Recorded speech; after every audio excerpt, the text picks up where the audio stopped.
We do begin, though, with that breaking news this morning with that tragic school shooting in Oxford, Michigan. The 15-year-old suspected shooter is now in custody after opening fire inside Oxford High School, killing at least 3 students and injuring 8 others. Chilling new video shows students in lockdown before escaping out of a window to run for safety. Yes. Sheriff's office. It's safe to come out. Yeah, he said it's safe to come out. Now, we're not willing to take that risk right now. I can't hear you. We're not taking that risk right now. Okay, well, come to the door and look at my bag, bro. No. Yeah, bro. He said bro. He said bro. Red flag.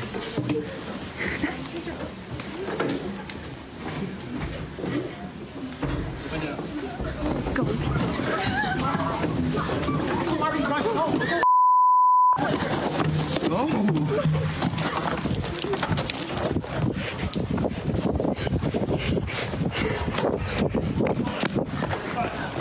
Slow down, you're fine. I want you to drop backpacks. You're okay. We're okay.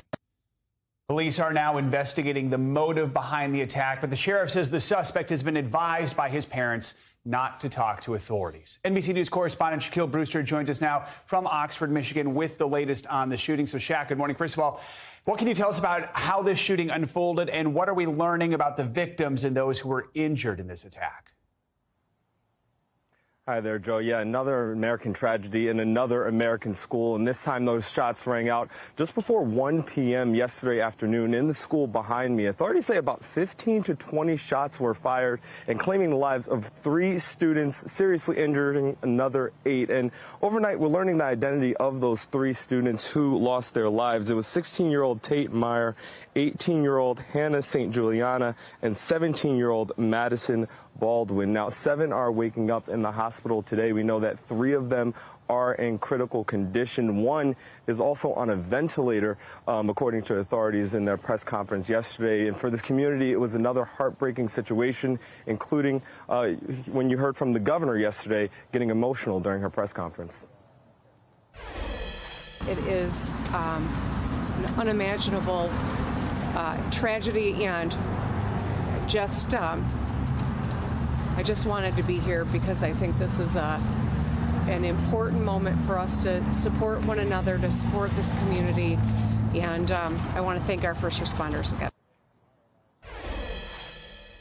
Community is still asking for prayers and thoughts for those who were lost and those who are still in the hospital. Again, another heartbreaking situation happening in this school. So, Shaq, what are we learning about the gun? Do we know how this student was able to gain access to a gun?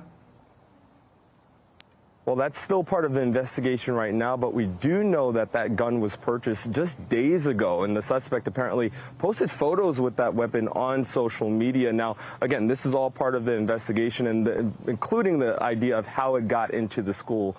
Police are looking into a book bag that they found to see whether or not that was where the gun originated from. But some of the reports that you've heard say that the suspect came out of the bathroom before opening fire, but all of that is going to be part of the investigation as police continue looking at the scene and looking to see exactly what happened. Shaq, the suspect hasn't been identified publicly yet because he's a juvenile. The sheriff says he's not speaking to investigators right now. What more can you tell us about the investigation and where it goes from here? Well, the suspect, he is not speaking to investigators. Apparently, he was advised by his parents to not talk, not answer their questions, and wait until he had that attorney to represent him. We do know from authorities that he is on suicide watch, apparently, right now, being checked every 15 minutes. They say they will hold him until he is officially charged. But this investigation will look into why he did this, if there were any motives. There were reports that authorities shot down yesterday saying that they did not have any heads up about this. They didn't know that this was going to happen, and there were no active leads or tips that they had heading into yesterday. This is something that will definitely take a long time. We do know that the FBI is also assisting local authorities in their investigation, Joe. Shaq Brewster at the scene of another school shooting, this one in Michigan. Shaq, thank you. And new overnight, another deadly shooting, this one involving a shootout with police. This morning, a Georgia police officer is dead and another injured in that shooting that happened outside of Atlanta.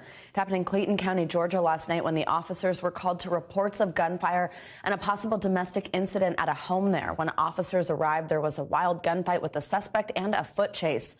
One officer was killed in the shooting, another injured. 3 other people were also killed, including the suspect. Out of the Supreme Court, where the 9 justices will hear arguments today over a Mississippi abortion law that bans abortions after 15 weeks. The case is considered the most direct challenge to Roe v. Wade in nearly 3 decades. Yeah, that landmark 1973 decision effectively legalized abortion in the U.S., guaranteeing a woman's right under the Constitution to terminate a fetus up to the point it can survive outside the womb, which is widely seen as around 24 weeks. NBC News national security correspondent Ken DILANIAN is at the Supreme Court for us this morning, and NBC News legal analyst Barbara McQuade also with us. Good morning to both of you. So, Ken, let's start with you. Walk us through this Mississippi law, what it could mean for abortion rights and the parties involved in the case.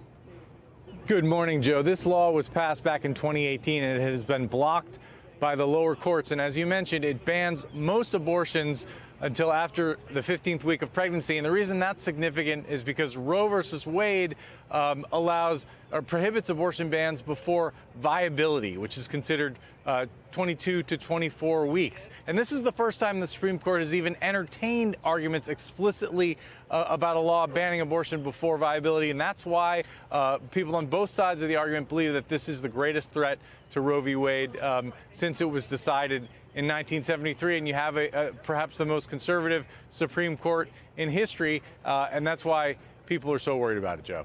Barbara, let's bring you in here. So at the heart of this case is whether the Constitution provides that right to seek an abortion. Now, the state of Mississippi argues it does not. So how much of a challenge is that to prove? What does that look like? And just how serious of a threat is this to Roe v. Wade? That's a common argument that is made about abortion rights and others. They say, well, it's not literally written into the Constitution, therefore it is not a constitutional right. And the response to that is that's 100% wrong. The 9th Amendment to the Constitution recognizes unenumerated rights of the people. And the Supreme Court in 1973 found that one of those was this penumbra of privacy rights. Among the rights that the Supreme Court has recognized over the history of the Republic are the right to vote, the right to travel, the right to be presumed innocent before guilty at trial. None of those are written into the Constitution. And so what we have instead is 40 years of precedent in Roe versus Wade, and that is what Mississippi is challenging today. Barbara, let's talk more about that idea of precedent. Abortion rights supporters argue Roe v. Wade should stand because the nation has come to rely on it as a precedent. It's a legal principle called stare decisis. We heard a lot about that during Amy Coney Barrett's confirmation. Explain to us what it means and why Mississippi says it puts the Supreme Court, quote, at the center of a controversy it can never resolve. Yeah, stare decisis means to stand by things decided, and it is what we do in this country. We rely on precedents decided before so that people can rely on the law and order their own lives around it. And so from time to time, the court will say, upon further reflection, we realize a case decided was wrong. But it shouldn't be solely on the basis of a new makeup of the court. We disagree with it. There is a methodology that they use there. They look at the logic of the reasoning, the consistency with other laws, how the law has developed up around it, and whether people have relied on it in their own lives. If you look at it through that lens, there is nothing about Roe versus Wade and the right to abortion that's changed in those 40 years such that this decision ought to change. Instead, we've got people like Clarence Thomas who say, I think we should overrule precedents just if we think they were wrongly decided. And that's dangerous because it allows the opinion of a justice to dictate the law. Now, Ken, let's talk through some public opinion here. I want to talk about some recent poll numbers. So a recent Washington Post ABC News poll found that 60% of people thought the Supreme Court should uphold Roe v. Wade, with 75% saying abortion access should be left to women and their doctors. Let's talk through why the Supreme Court is taking on this case now, and then what kind of fallout we could see if Roe v. Wade is weakened or potentially even overruled.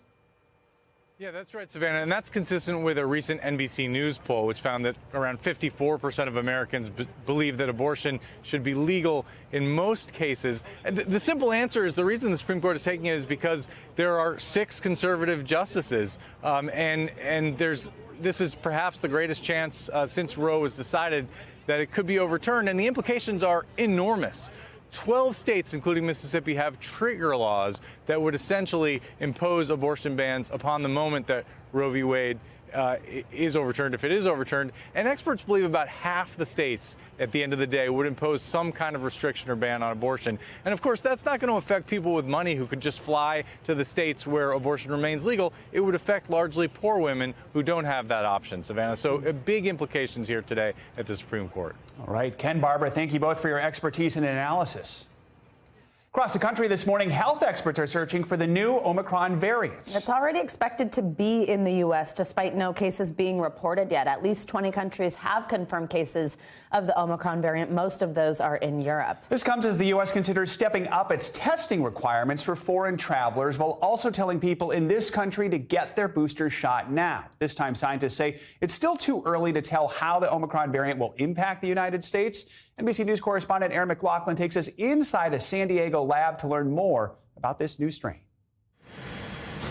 The CDC and scientists at nearly 70 state and local health labs are on the hunt for Omicron, sequencing 40 to 80,000 specimens each week. Given what we've seen in Southern Africa and certainly in Europe, we do expect that it is here. Like all viruses, COVID mutates. That's normal.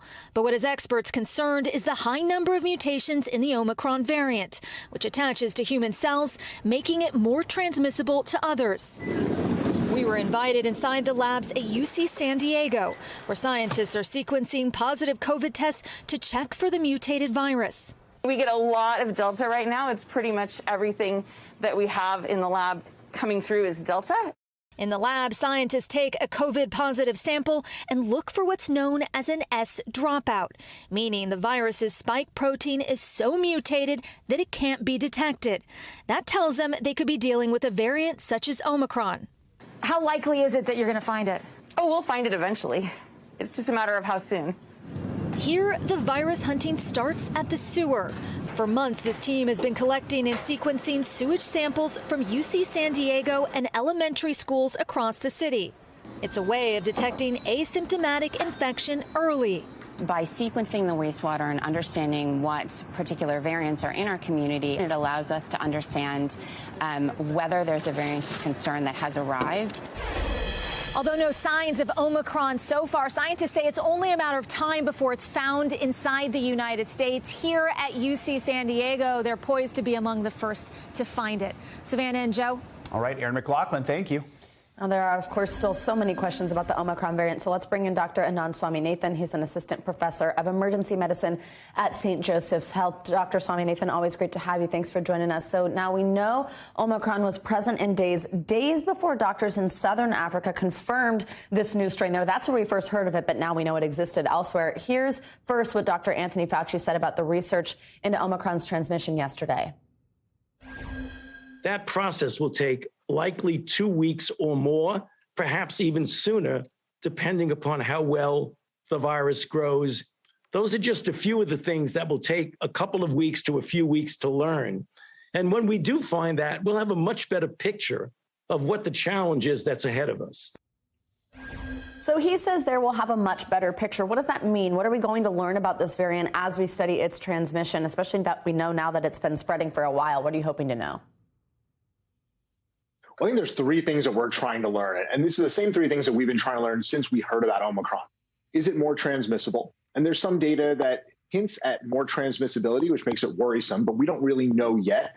We should know that in the next 5 or 6 days, probably up to about a week. Does it cause more severe disease? We really need to know that because that'll have huge implications on what we're going to see in terms of surges, what we're going to see in terms of hospitals being overwhelmed. And we don't really have any data, any substantial data on that yet. And that's going to take another week to 10 days because we know that the severity, the severe cases lags behind the spread of the virus itself. And then the third thing we need to know really is whether it evades our current vaccines. And that data we should be getting a little bit sooner in a test tube. Whether we get that data in real life, that'll take a little bit longer. And what we do already know about Omicron is what we know about COVID, which is how to prevent ourselves from getting it, how to prevent surges, and that's to get vaccinated, to get your kids vaccinated, to get boosted, and then to avoid public places, mask in any public place where you're indoors, and to test whenever you have symptoms. And those are the things that we can do right now to control Omicron before it really hits. So those are some individual things we can do, and let's talk through now kind of the plan to try to contain it. There's this debate over the effectiveness of travel bans, but we're seeing them. We're also now seeing that the U.S. is planning to step up its testing for anyone flying into the country, requiring a negative test 24 hours before departure. Now that used to be 72 hours before your flight. Is expanded testing going to help us with tracking and controlling Omicron? Could requiring that COVID test closer to departure really make any kind of difference? And what does somebody who might be traveling soon need to know? Well, if anyone was wondering whether travel bans work, I think that has been dispelled completely by the fact that Europe already found that Omicron was there before South Africa identified it and talked about it. So travel bans don't work.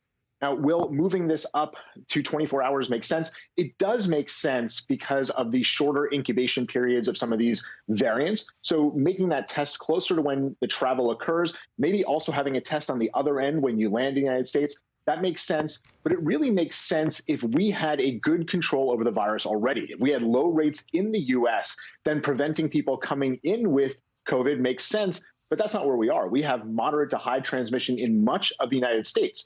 So what we need to see with these travel restrictions is that they are constant and they are universal. This isn't something that we can do as a reactionary. Oh, there's a new variant, let's start those travel restrictions. They need to be going consistently and universally. Doesn't matter what country you're coming from, doesn't matter what your passport says. If you're coming from overseas, those restrictions need to be in place. All right, Dr. ANAND, SWAMINATHAN, thank you so much. Major new development this morning in the House investigation into the January 6th insurrection at the Capitol. The committee investigating the Capitol attacks says Mark Meadows, President Trump's former chief of staff, has agreed to cooperate with the probe. He's now the highest-ranking White House official to cooperate just weeks after failing to show up and answer questions under oath. NBC News Capitol Hill correspondent Ali Vitale joins us now. Ali, good morning. So we know executive privilege has been a key sticking point in this investigation, with former President Trump instructing his former White House officials to ignore subpoenas. Does it change the picture having such an important member of the administration stepping forward? It does, at least for now, and at least while the committee sees that Meadows is cooperating. I want to show you what Chairman Benny Thompson said yesterday. He said in a statement that Meadows has been engaging with the Select Committee through his attorney. He has produced records to the committee and will soon appear for an initial deposition. The committee will continue to assess his degree of compliance with our subpoena after the deposition. Thompson later told someone else on our team that for right now, contempt charges are off the table, but we know that this is consistently a moving target. Meadows, if he doesn't comply in the way that the committee needs him to, could be back on the contempt block if they feel that they're not getting what they need. Ali, the House committee also heard from Brad Raffensperger, the Georgia Secretary of State, a Republican who received that infamous call from former President Trump asking him to find votes. So what do we know about his testimony? Yeah. Well, we know that yesterday he met with the committee for over 4 hours. He confirmed this and said that the topic of their discussion was including the full record of how stolen election claims damage our democracy, whether in 2016, 2018, or 2020. Especially in regards to 2020, we know the role that Raffensperger played here. The former President Donald Trump calling him, telling him that to find the votes that would effectively change Georgia from Biden's column to Trump's column. Raffensperger, though, now in a very interesting situation locally, using this time to talk with the committee, to give his perspective, but also back home, you got to remember, he is in his own race for politics, up for re-election, up against, in a primary, a pro-Trump challenger who regularly parrots the talking points that we know are false about the 2020 election. So Raffensperger in an interesting position here as he meets with the committee. And Ali, sticking with your beat on Capitol Hill, funding for the government set to run out this Friday unless a short-term spending bill is passed. Real quickly, where do things stand on those negotiations? Yeah, we've got no shortage of news for you up here on Capitol Hill. Look, at this point, the government shuts down on Friday at midnight. That is just a few days away. The thing that's clear is both sides agree, Republicans and Democrats don't want this to happen. We expect them to move on a continuing resolution to fund the government. Right now, there's still negotiations on the sticking points of what that continuing resolution goes through. Is it mid-January, late January, even early February? The thing that's important here is Republicans are fine with making this a continuous tenuous short-term situation, because by doing that, it allows them to keep the budgets at Trump levels. And if Democrats want to negotiate a longer-term CR, that's their way of putting their policy priorities into a budget measure. So for Republicans right now, they're okay doing these stopgap measures. Right now, the question is just how long the stopgap is going to be. More to come. Ali Vitale, thank you so much.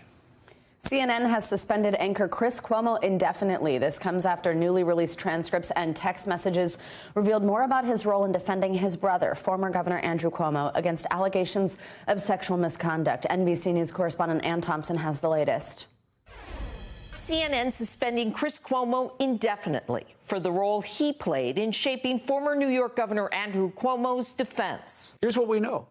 South Africa reported seeing cases. His primetime show Monday night made no mention of newly released text messages and interview transcripts by the New York Attorney General's office that show Chris Cuomo helped prepare his brother for a press conference, assisted in drafting public statements, even shared a lead on one of the women accusing then Governor Cuomo of inappropriate behavior. In his last public comments on the situation, the anchor said he refrained from making any inquiries about his brother. I never made calls to the press about my brother's situation. I never influenced or attempted to control CNN's coverage of my family. But text messages between Cuomo and the governor's top aide, Melissa DeRosa, tell a different story. DeRosa reaching out to Cuomo for information about an impending article from the New Yorker's Ronan Farrow. Did you get any more intel, DeRosa texted? Chris Cuomo responding, story not ready for tomorrow. Telling investigators he called a fellow journalist who works with Ronan a lot to get the information. Cuomo said he would seek information at the direction of DeRosa, telling investigators, when asked, I would reach out to sources, other journalists, to see if they had heard of anybody else coming out. The anchor attempted to downplay his role after his brother's resignation in August. I said point blank, I can't be objective when it comes to my family. So I never reported on the scandal. And when it happened, I tried to be there for my brother. I'm not an advisor. I'm a brother. I wasn't in control of anything. I was there to listen and offer my take. I did urge my brother to resign when the time came. There are stories and critics saying all kinds of things about me, many unsupported. But know this, my position has never changed. I never misled anyone about the information I was delivering or not delivering on this program. But some criticizing the decision not to cover the scandal as a double standard after the Cuomo brothers repeatedly appeared together on CNN during the pandemic, often in lighthearted interviews. You know, this is the regular swab. This is what we're told disappeared in the governor's nose. Chris Cuomo has been clear that, it's family first and journalism second. I do think that CNN needs to take a stand. And I think they need to be very clear with both Cuomo and their audiences and with their employees about what is considered acceptable professional behavior. That was Ann Thompson reporting. Now, for their part, CNN says they were not privy to these documents and transcripts that were released and that they point to a greater level of involvement by Cuomo than they had previously known. We have reached out to Chris Cuomo for comment, but have not heard back. Time to get a new check on your morning news now weather. From our new studio. And it's officially a new month, December, which means winter is coming. Hi, Bill Cairns. Good morning. Okay, well, first off, who's sending me a new check? And then secondly, this is the official start to winter in the weather world. So a ways back, so the meteorological profession, they were like, it's too difficult from the 21st to the 20th to figure out to March 20th or 21st. So we actually go in the weather calendar. Winter is December, January, February. So, so today my winter begins. So happy winter. I don't even know why I told you that, but I just wanted you to feel part of me. So here we go. This is our December outlook. So a lot of people this time of year are starting to get maybe get into the season. You want some snow. Maybe the kids want some snow. We are starting our December outlook out warmer than average for a good chunk of the country. Notice that there's nowhere that is below average temperatures and drier than average for the southern half of the country. And unfortunately for the Northwest, it looks like a wetter than average December. So this does not spell snow. That looks like a pretty dry forecast and pretty warm. And, you know, this morning we're starting off with a weak storm in the Ohio Valley with a little bit of light rain. Here's the snowfall forecast, not just for today, but this is over the next 5 days for the entire country. And if you want snow, you really have to be up along the Canadian border or in northern New England. There is not much snow to be had. And right now, only 11% of the country is covered in snow. And this is pretty low. It's the fourth lowest percentage for this date going back since 2003. So you guys get the idea. Take a look at these temperatures, guys. You just do not see a December map that looks like this that often. There are 60s and 70s from the West Coast through the middle of the country. Billings, Montana, 64 degrees today. I mean, it's a ridiculously warm start to the month. Especially since we now know winter is here. Yeah. Bill's winter is here. I'm so happy you told us that. That's right. We're in it with you. We can't wait to hear your snow shoveling story soon. All right. Thanks, Bill. Welcome back. Right now, scientists around the world are trying to figure out how long the new Omicron variant has been around and how much of an impact it could have on the race to vaccinate people against COVID-19. That's right. And as we mentioned earlier this hour, at least 20 countries are reporting confirmed cases of this variant, the most recent, Sweden and Spain. Now, despite doctors in South Africa first reporting the variant, there's growing evidence that it's been in other parts of the world even longer. NBC News correspondent Matt Bradley is following the latest on the global fight against Omicron from London. Matt, good morning. So let's start with this discovery Dutch health officials made on their Omicron cases. They found cases of the strain dating back days before the variant was first reported by South Africa. What more are Dutch scientists learning about these cases and the level of transmission now that we think that's where we first found it? Well, you know, Savannah and Joe, you know, good morning. The fact is that the Dutch scientists are doing the same thing the rest of us are, which is just trying to figure it out. They are stumped, and I don't have an answer for you, neither do they. The fact is, though, is that there are a couple of things that we need to remember. That sample that was taken in South Africa, where it was first identified, the Omicron variant, that was actually taken on November 9th. So that was still taken 10 days before the sample was taken in the Netherlands that showed, as you just said, on November 19th, that the variant had been in the Netherlands since before it was discovered or identified in South Africa. So there is no proof so far that actually this variant might have come from the Netherlands or might have come from outside South Africa. Still, for the vast majority of the cases that are being found worldwide, there's some sort of Southern African connection, and we're seeing that in Japan. And of course, there are, you know, new discoveries of the variant being cited in Nigeria, in Japan, in South Korea, in Saudi Arabia. So it's really unclear, and there are no answers yet, guys. Matt, we reported earlier this hour how the U.S. is planning to toughen testing requirements for foreign travelers. The same is also being done where you are in the U.K. Nearly 24 Omicron cases have been reported there. So what's being done to try and control it? Well, you know, it's interesting you ask, because it's not so much as being done, because Boris Johnson, the Prime Minister of Britain, he is resisting calls, even defying his own health advisors, to reimpose lockdowns and new regulations. He has imposed a couple of new things, and they are making headlines here. It's now required by law that you wear a mask when you're in public transportation or in most shops. That had been lifted back in July, so-called Freedom Day. But that's still a lot lighter than what we're seeing in most places in mainland Europe. The big thing that the government is doing to keep from having to go back into some sort of lockdown arrangement is they're going to be adding this booster program. They've lowered the age of boosters from 40 to 18, and they've sort of shortened the gap from 6 months to 3 months from the last time you get your vaccine to when you're supposed to get your booster. So now every adult is eligible for a booster. And in fact, one of the top government officials here called this the booster program on steroids. Guys? All right. Matt Bradley, thank you so much.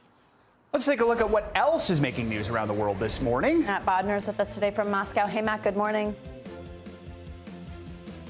Savannah, good morning. Well, we'll start this one off with the sentencing of Emma Coronel Espuro. She is the wife of Mexican cartel boss El Chapo.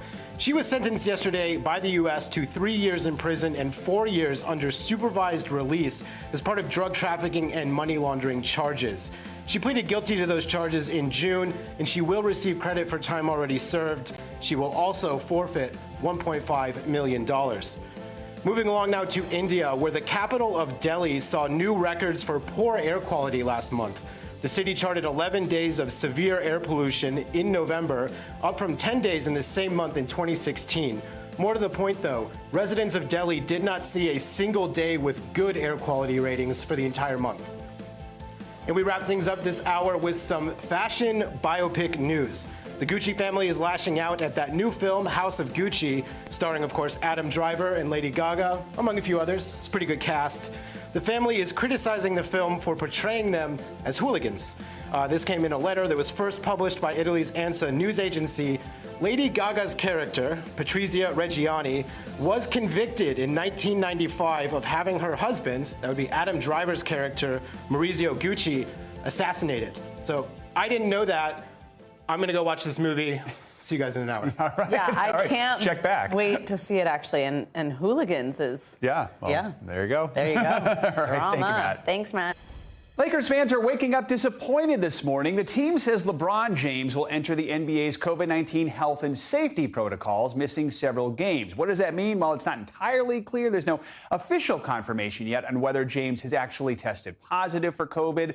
League rules state if a player has tested positive, they need to be out for at least 10 days and return 2 negative PCR tests. James said back in September that he is fully vaccinated, but of course we know breakthrough cases have happened. No doubt that is a huge loss for the Lakers right now. Thankfully, it's early in the season. Yeah, I was just going to say, we've got a lot to go, but Yeah. definitely, especially fans who we're planning to go watch. Yeah, if you have your tickets. Yeah, Sorry. you're like, oh, all right, thanks, Joe. All right, now this morning we're expecting to hear more from one of the accusers in the sex trafficking trial of Ghislaine Maxwell.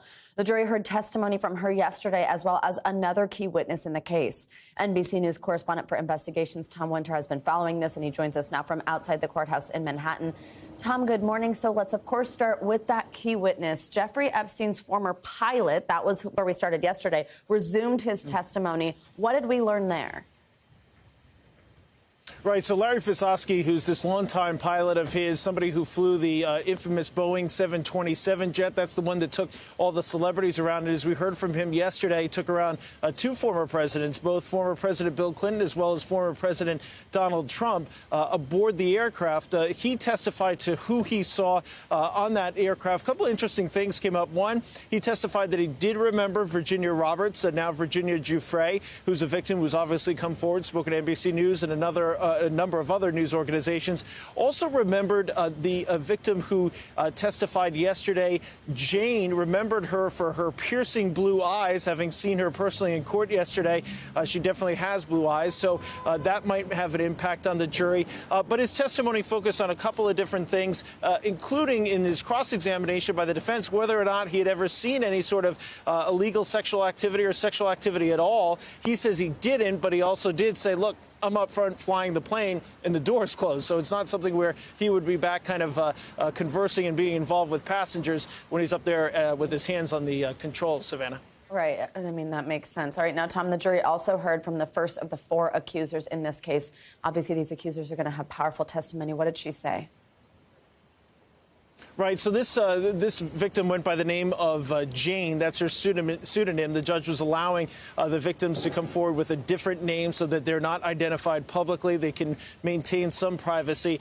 She spoke about how she first met Ghislaine Maxwell and Jeffrey Epstein, according to her, in 1994, when she was just 14 years old, while she was eating ice cream at a summer camp for artists. And so she talked about that experience, how Jeffrey Epstein asked for her mother's number, how she invited over her mother to his house in Palm Beach. They put out tea and pastries with Maxwell there, just talking, took an interest in her. They were in difficult times financially. Her father had just died from leukemia. His insurance had lapsed, so the family was dealing with massive medical bills. And over time, according to Jane's testimony, Ghislaine Maxwell started to talk to her about, kind of dirty jokes, kind of started talking about some sexual things, and it turned into the first time she arrived at their house, she saw both Maxwell and 4 other women either topless or nude swimming in Epstein's pool. And so over time, she had a sexual encounter with Jeffrey Epstein, and she said that eventually it involved orgies, involved situations where he was involved with her, including intercourse. So a detailed, graphic testimony, got emotional at times. It was an impactful moment in court yesterday. Absolutely. And what can we expect when the trial resumes today?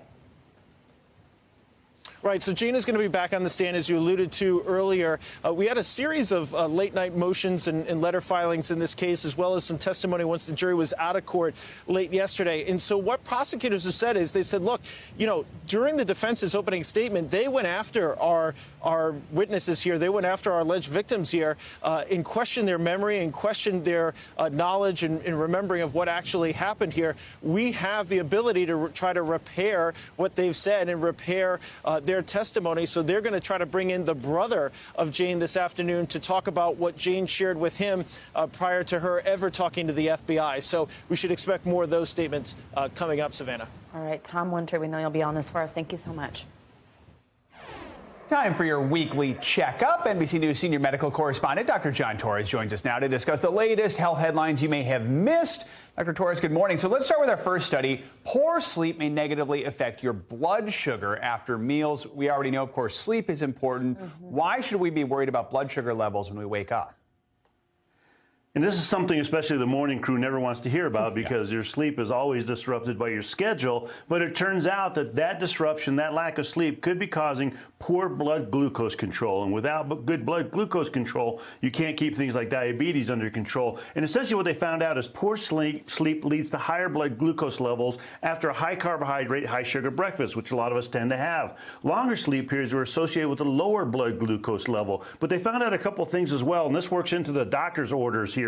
It's not just the quantity of sleep you get, but it's the quality of sleep as well, because one of the things they found out was the sleep ratio was important, and that's the amount of time you spend in asleep versus the amount of time you spend in bed. You need to make sure that's good quality sleep, but you also need to understand the reason behind any sleep issues you might be having, because the sleep issues, taking medication itself to try and get to sleep, is not ideal over past 2 or 3 weeks. You want to find out why, and that way you get good sleep, control your blood sugar, and just feel better the next day. Well, you said it. We know why. The schedule. But it is something we need to work on. All right, now, doctor, this is an interesting one. So it may be easier to turn on a Kindle or iPad to read a bedtime story to your kids. But I love this. Going old school with an actual book may be better for them. What can you tell us about that approach, Dr. Torres? And this was great because they looked at 72 parents who had 2 to 3-year-olds, and they looked at them when they read ebooks to their children and when they read regular old-fashioned paper books. And they found out that when they read the paper book, they ended up talking more to their children compared to the tablets, and the child interacted more with the parent themselves. And so that child-parent interaction is extremely important to the future development of the child, because they get a better understanding of the parent gets a better understanding of the child, and they spend more time together. So here the doctor's orders are pretty simple. You know, basically put down that tablet, pick up that old-fashioned book, and put the screen away, because it turns out those screens have distractors. They have animations and other illustrations on there that take the child's attention away from the parent. And then make book reading a routine. Do something like this where you're doing it at night before they go to bed. During the day, sit them on your lap, read them a book, a good paper book, and they'll enjoy it. Good advice. Okay, our last study looks at how speaking multiple languages could boost our brain power. It seems learning a new language at a younger age is ideal. Quickly on this one, how does this help our brain function? And they looked at 9 to 10-year-olds, and they found out with functional MRIs. These are adults. They looked at functional MRIs, and they found out that they actually, by speaking multiple languages, ended up having enhanced memory, did better on memory tests. And also, if they spoke more than one language, they had more brain connections going on. So what does this mean? Well, this basically means, doctor's orders here, is that you basically want to start them learning a language at an early age. Learning is highly encouraged. The more languages they can learn, the better off it's going to be for them later on. And even though they might not remember that language forever, it starts those connections going and starts enhancing that brain function. All right, so lots of languages, paper books. There we go. All There right. you go, parents. Dr. Torres, thanks so much. Appreciate it.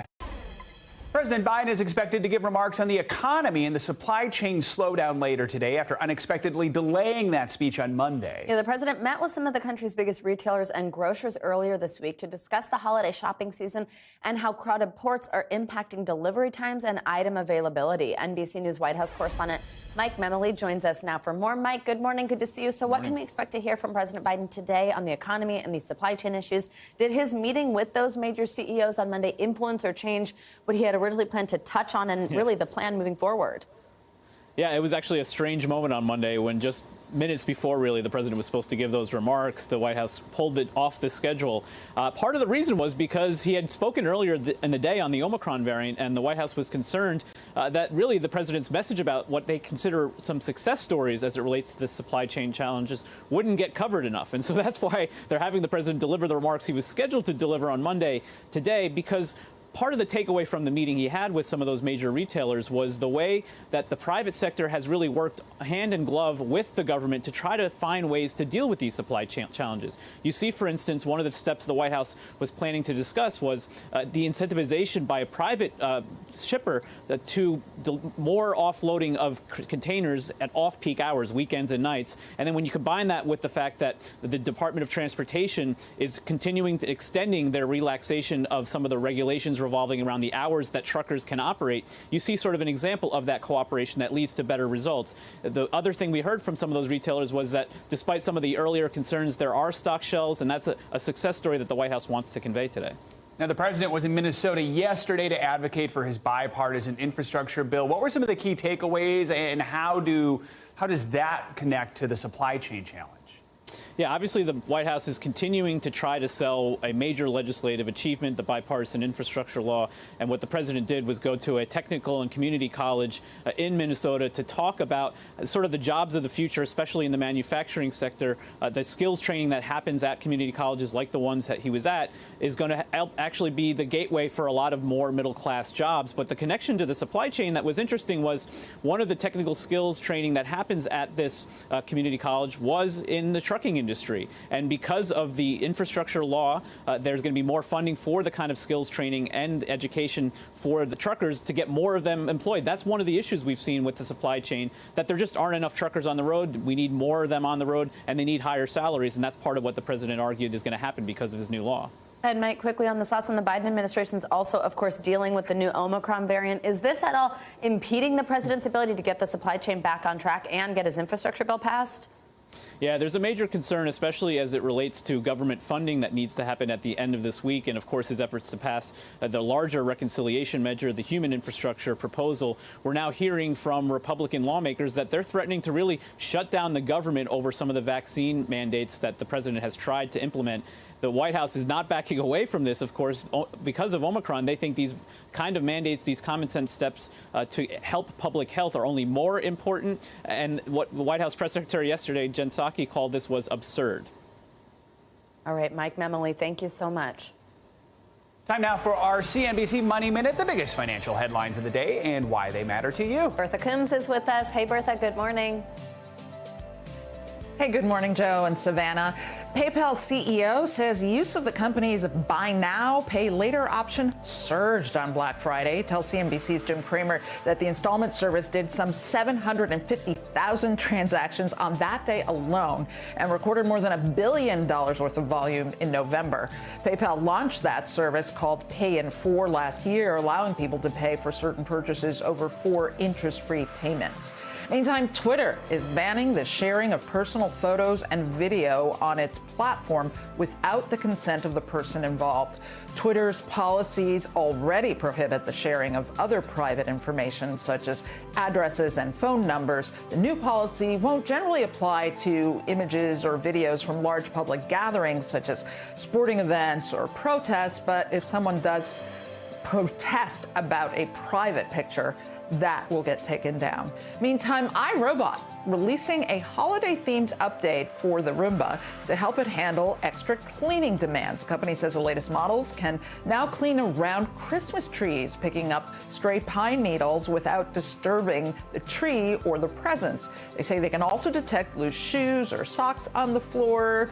I don't know about shoelaces. That's the problem in my house. Meantime, iRobot says Roombas with smart mapping features can now transfer maps from one robot to another, which should be convenient if you're upgrading an older model or buying a second one to work with the first one, which seems to me like this holiday update is all about getting another Roomba under your Christmas tree. Absolutely, literally and figuratively, yes. I don't know why, and maybe Exactly. I'm alone in this, but that freaks me out. I mean, it's already a robot vacuum. Now it knows your whole house. I don't know. It's kind of a bridge too far for me. Robots are coming. All right. Thank you, Bertha. You will only have to wait until tomorrow. It's very hard to say it without wanting to sing it.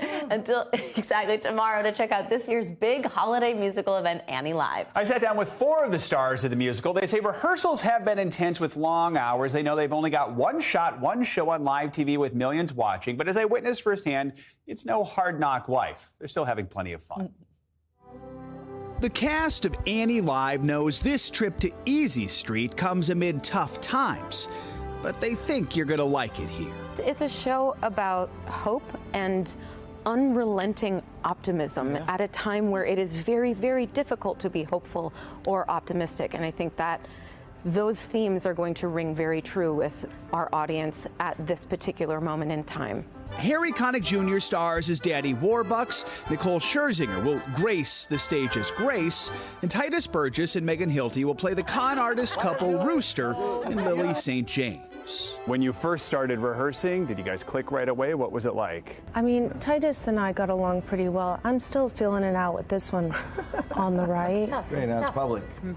These are iconic characters, so how do you make them your own? When I was reading it, it literally was as though it were the first time. So much of what everyone else is doing and choosing influences how you receive information, which influences how you respond. Yeah, it's a blank slate. Yeah. You know, like Albert Finney was so great as Daddy Warbucks, and he made decisions based on his skill set and what he was inspired to do. But I look at it as, you know, who is this guy, this fictional guy? You know, where is he from? Where was he born? What makes him tick? My relationship with Grace, Nicole's character, really informs a lot of the things that I do, because Grace's character is a much more powerful person in Warbucks' world than she was in the original. Yeah, now she's chief of staff. Yeah. Annie, Chief of Staff, and the one who welcomes Annie with open arms. I've been getting so many texts from my friends or whatever, and these people are fans of yours, like to the highest degree, and they're like, please tell me she's everything that we want her to be. And I'm like, yeah, she is and more. And it's she's not very bright though, which is interesting.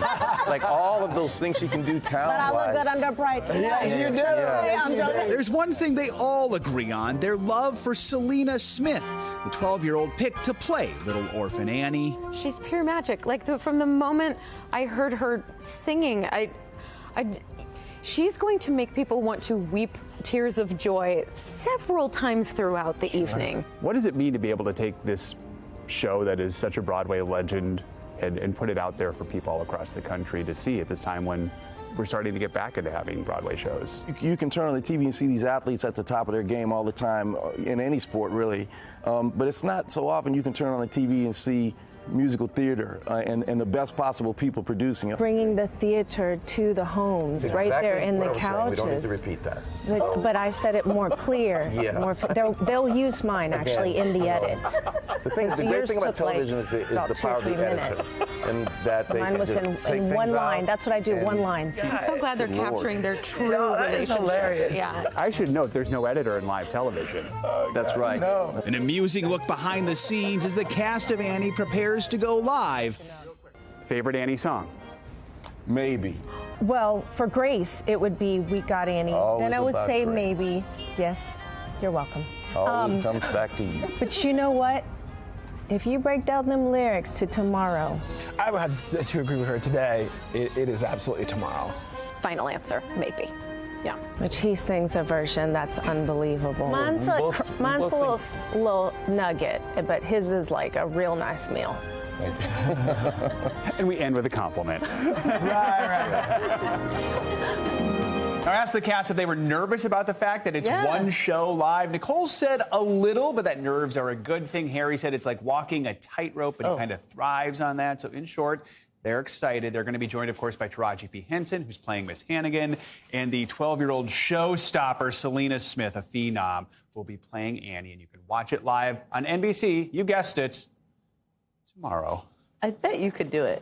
Sing it? Yeah. No, I can't. I can't sing at all. No one wants to hear me try. At all. Oh, and you introduced us to those two yesterday, which was also a fantastic interview. So exciting. And we promise after tomorrow we'll stop with the Annie releases. Right. That does it for this hour of Morning News. But the news continues right now. Thanks for watching our YouTube channel. Follow today's top stories and breaking news by downloading the NBC News app.